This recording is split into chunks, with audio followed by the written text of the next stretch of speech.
Mate, great to finally have you here. Thanks, James. Yeah. What do you think? Looks beautiful. This is the first time on the Tyne? First time on the Tyne. It's a stunning river. I've been lucky enough to grow up on this river all my life. I've been fishing since I was 13 years old. It's a special place in my heart. My background in fishing started when I was 10. Trout fishing, moving water. Really in this last year, so last year I really got into salmon angling. We've turned you from the dark side. Ah, right. Not that there's anything wrong with trout fishing, but a lot of people do progress from trout to salmon fishing. Yeah. It's all to do with accessibility as well. I'm just fortunate this is on my doorstep. As you can tell, it's a little bit lower. Got some really hot weather at the minute, so we're starting really early in the mornings just to give ourselves the best chance due to water temperature. And sometimes, if you're the first person through a pool, there's always a daft fish around, and it's often the best time to target them. Really small flies, long leaders and floating lines I think is going to be key. Yeah. I love when people bring a fly box. James, It's honestly, this is so much fun because I can just tear it to bits. It's a small selection here. Yeah, things like the hogger. You've all got different names for these flies to me. It's all to do with confidence. Great little choice. Something like that. What did you call it? Hogger. Hogger. It's an Icelandic pattern. James, will we fish with one fly or two flies today? No, we're fishing with two. Two flies? Two. Right. I know a lot of people don't like it, but... No, I get it though. You're not just doubling your chances. What I believe is these fish are very competitive at sea. And when you fish two flies, the larger fly is always at the back of the leader. And when they go in tandem, it looks like the bigger one is chasing the smaller one. I think sometimes you get an instinctive reaction from the fish, like a competitive one, and they hit the dropper. The amount of fish I get when I'm fishing a dropper and a point fly, even salmon, not just sea trout, they always take the dropper. So you can see the water in front of us here. It's not moving super quick. You use a big fly and it's not moving quick. The fish have a lot of time to analyse it. What we want them is to make an instinctive, quick decision. So if you're fishing smaller flies, a little bit quicker, they've got to make a decision then and there. A lot of people think you just put a big bit of fluff on a hook, swing it past them and they're going to take it. It doesn't work like that. For the people that don't fish, it's important that you don't strike on the fish because they're not feeding. They're just literally crushing what's in front of them. So some people get a hook up, they strike, you pull the hook straight out the fish's mouth. I found that as a trout angler. It's really difficult, it's hold instinctive. Back. It's that, you've got to get that double. Yeah. You get that boom, boom, and then you're in. 100%. Yeah. But I do think we're definitely, we have to, you come all this way, we've got to give one of those a go.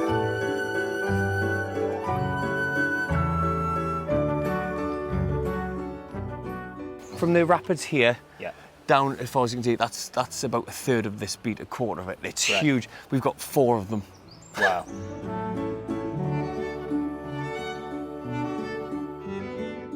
It's a beautiful bit of water. Loads of oxygen, fast flow. You've got depth. You've got everything that the fish need in the summer when it's a little bit tougher.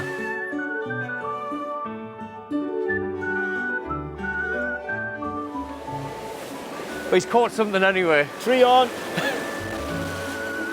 Not a lot of room to cast. There's not, mate, there's not. But some of the best fishing is in the worst areas. We try and manicure as much as possible, but sometimes we've got to leave little bits for the wildlife and for the bird life, insect life. And so what I'll do, Neil, if you bring that towards me, I'll just check those flies for weed. When you fish big flies, a little bit of weed doesn't matter. But when you're fishing flies that size, they've got to be perfect, no weed, they've got to be sitting right. And and I mean, even in this fast water, those fish will see that. Do you work the fly, James? Not much, just a little bit. What you can do is you don't actually need to retrieve it. You can sort of just tweak it back and forward. As long as there's a little bit movement, I like just giving it a little bit extra. Yeah, a little tweak. I like the old stance you've got going on as well. It's like a salmon stance, he's ready to pounce. You've got an audience as well over there, the cows have turned up. I've noticed a few of the Scottish guys doing that. They do it 1 or 2 ways. They'll flick it up. Or you'll just do back and forward like that. The seesaw, It's there's various ways of doing it, isn't there? It just gives it a little bit of life, I suppose. I love figure eight, but obviously you haven't got the head of the line out to do that yet. A little bit longer line out if you want, and then we'll just start working through this pool. Lovely cast. I can imagine 100 years ago you wouldn't have to do this because there'd be so many fish in the river. The climate was probably different then as well, so when you look at what they used to use, big flies, big heavy catgut leader. It's a powerful little rod. You've got that match perfect. That setup there is perfect. It's nice when you get a good balance on the rod, because like for me, I always pay more money for the line because the most like important part of the whole setup. I've got a family base, Dundee. I should be spending a bit of money and getting across here, because it's, as I say, it's close. 45 minutes and I'm on the river, you know.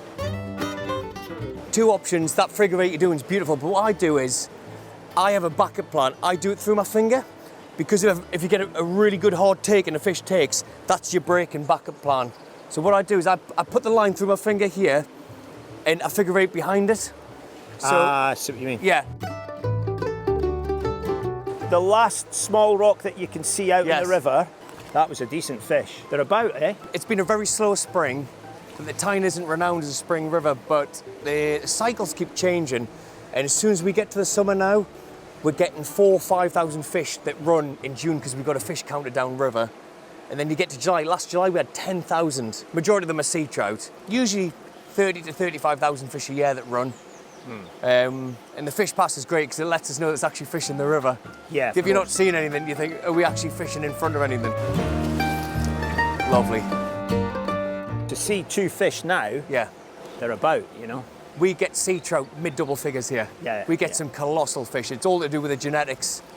In the Tweed, the Tyne, the Coquet and the Weir, there seems to be a genetics of fish where they seem to be bigger than a lot of the higher Scottish rivers for some reason. Whether it's the feeding grounds or the actual genetics, we'll never know. Yeah. But we get 10 pound sea trout quite oftenly. Whereas on the day, they'll be running between 2 and 5. Yeah. We were down in Hampshire there for a week and we caught a lot of trout. I've got some nice videos, some nice really wild ones. But the one that sticks in your head is the big one that got away. It's always the big one that got away. Like- I played a salmon for an extremely long time, more than you usually would, and it was for 90 minutes. Oh. And it smashed me at the net. Fishing in really big water on the South Tyne, it had me in and out of snags, and it wasn't big fast runs, it was just a lot of weight, deep wallowing around, and I followed it 200 yards downstream, got it back up. It was a huge fish, and I got it to about where you are. My friend Phil was there with a net, and I just put a bit too much pressure on because we just couldn't get its head up. Head banging a lot, and it just smashed the line right at my feet.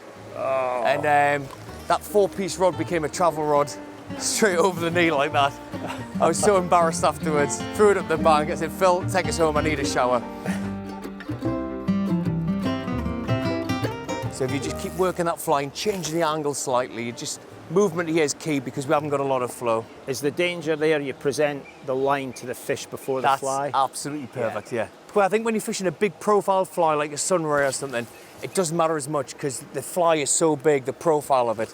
Yeah. When you're fishing small, yeah. you need to get the angle. That's bang on there, mate. That's absolutely fine. We stay in close contact with a guy that has access to the data of the numbers that run. Yeah. There's about 100 to 120 fish a day coming through the fish pass. That's a day. Yeah. There's a lot of fish jumping at the minute, mainly down to, especially this time of year, Argulus, freshwater lice. Uh-huh. Horrible little jelly discs, and the only way the fish can try and get rid of them is come out the water. And as soon as the water temperature gets up to a consistent sort of 17, 18 degrees plus, they just seem to explode. And the fish, you'll catch the fish, even though they're just the trout, and they're absolutely covered in these little things, and they just graze away at the mucus. And they get sores, and obviously because it's fresh water isn't as clean as salt water. They tend to get like infections and stuff. So when and if we get one, no matter what it is, we'll have a look. It'll probably have 1 or 2 of these little lice on, but it's probably the reason why you've seen a lot of fish jump at the minute. Horrible little things. But as soon as the water gets cold, they're gone, disappear. So we've just decided to tactically move back up to the head of the water because we've seen a few fish. But what we're going to do is we're going to change tactics. We're going to fish slightly bigger just to give the fish something different. They didn't want the first flies. Could just be the fish, it could be the temperature, it could be anything. So we keep making the changes just to try and give ourselves a good chance to try and tempt one of these fish into taking. Is exactly what we're going to do. It's a bit of a lottery, you never know. A fish in the meantime could move into the pool, but I would much prefer to do what Neil's doing, fish a pool through twice quick than once slow. You're just giving them something different. There's no written rule book to what to use. So often look outside of the book and just try something slightly different. And if it works, it works. If it doesn't, it doesn't. You can leave the water saying, I'm glad I've tried. But there's definitely fish around here. We've seen a couple.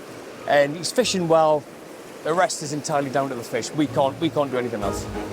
Yeah, Neil, that little mend you're putting in there is perfect. That little mend you're putting in is just hanging the fly on the left-hand zone of the river, exactly where we've seen those fish. Otherwise, the fly line and flies get whipped around. Away, so just hanging that fly, exactly what Neil's doing, is absolutely perfect. The day I stop enjoying this and the day it affects fishing for me, I'll stop guiding because it's my passion. I don't want it to affect my love of fishing. You know, when we go down and fish Hampshire, we'll target fish and it's like, well, you go. Yeah. And I'll not go off and fish for another fish. Yeah. I'll be as much part of that fish 100%. as him, you know, pulling the trigger. Well, it's like a team effort when there's a few people there, even if you're not fishing, you're part of it. And it's great to talk about it. Oh, can you remember when it did that? Oh, when it actually went over the net. And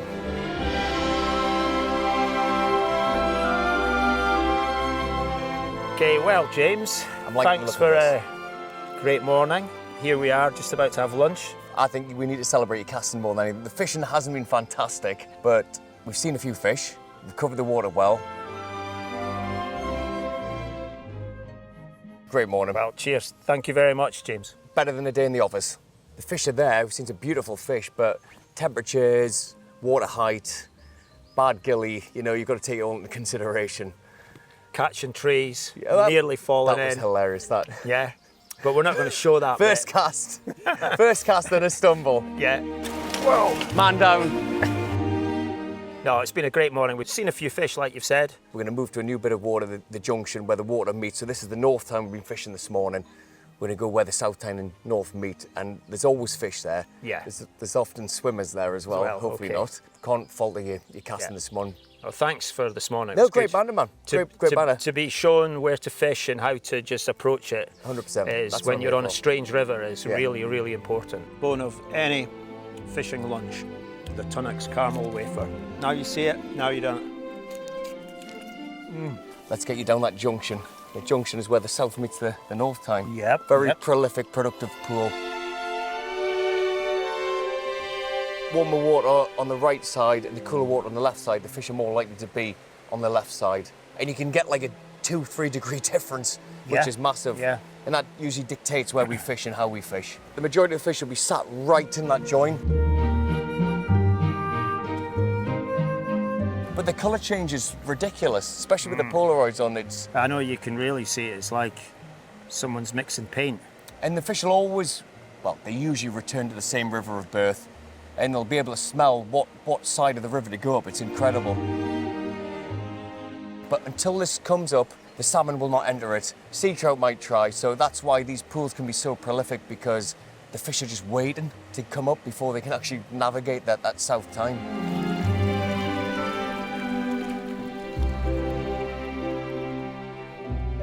And you can just start by fishing directly sort of square across that join from here.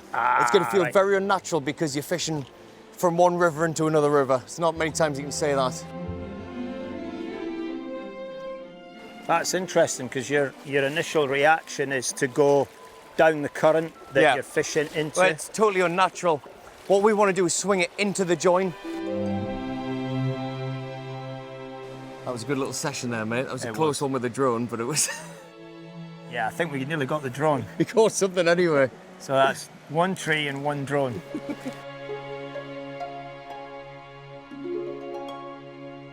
We couldn't have done anything more. We tried it. You're better off to say, I'm glad I tried rather than I wish I had. Yeah, I'm glad I came to this bit. I wanted to see It's the a waters beautiful meet. spot, mate. And the unique sort of look of the two waters It's just incredible. colliding there, yeah. This side originates from Kielder Reservoir.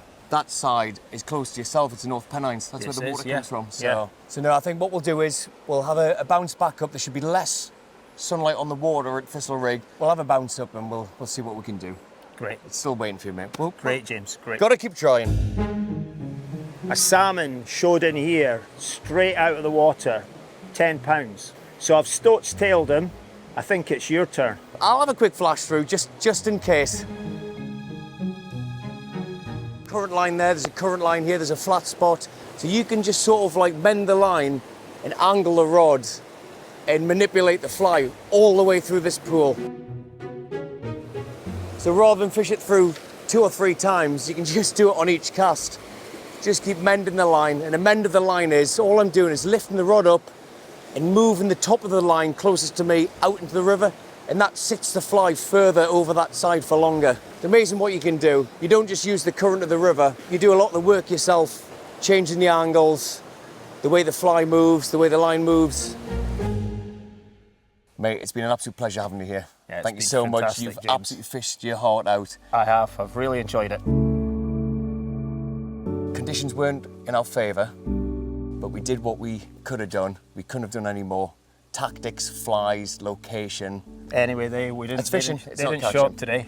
New bit of water for you. Yeah, lovely. And I would love to have you back at some point. Yeah, I'd love to come and fish again. When conditions are better. Yeah. It's always difficult in front of camera to get a Yeah, it fish, is. but Yeah. no, you couldn't have done any better, man. Thanks again. Yeah, thanks really, again. Really Yeah. appreciate it.